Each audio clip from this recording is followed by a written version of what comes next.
Beautiful, Michael. Thanks for coming over. Thanks for having me. So what have you been up to this morning?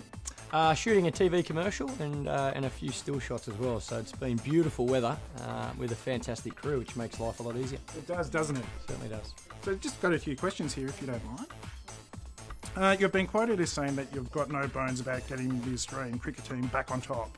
How are you guys gearing up to face South Africa ahead of the next month's series?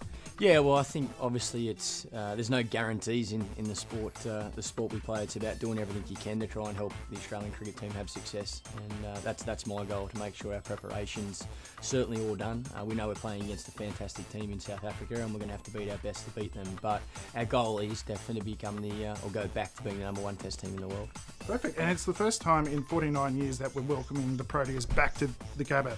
They must hold a very special place in your heart.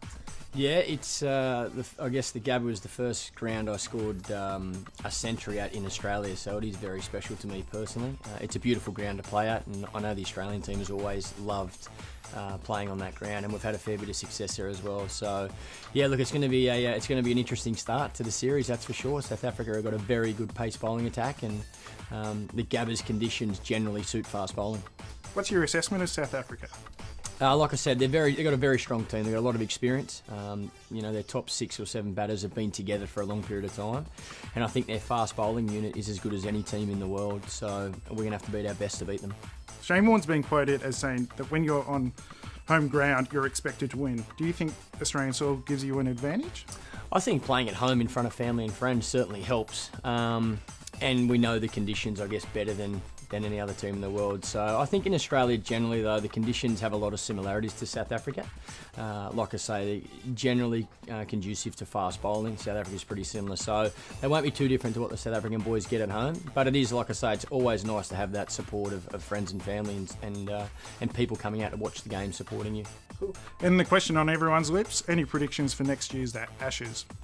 Well, it's a long way away at this stage. I think it's important that we stay focused on what's in front of us right now, and hopefully we can, continue this winning culture and build up some success along the way, and we'll worry about England once we get there. You're famously a child sporting prodigy and started playing Green Shield when you were 13. What do you think can be done to attract new players to the game? Well, I think we're pretty lucky these days in the game of cricket. You've got 3 different formats in the 2020, the 50 over and the Test cricket. So I'm hoping, there's plenty of boys and girls out there watching whatever format and falling in love with the game. I think as the Australian team, part of our job and responsibility is to make sure we're giving back to grassroots cricket.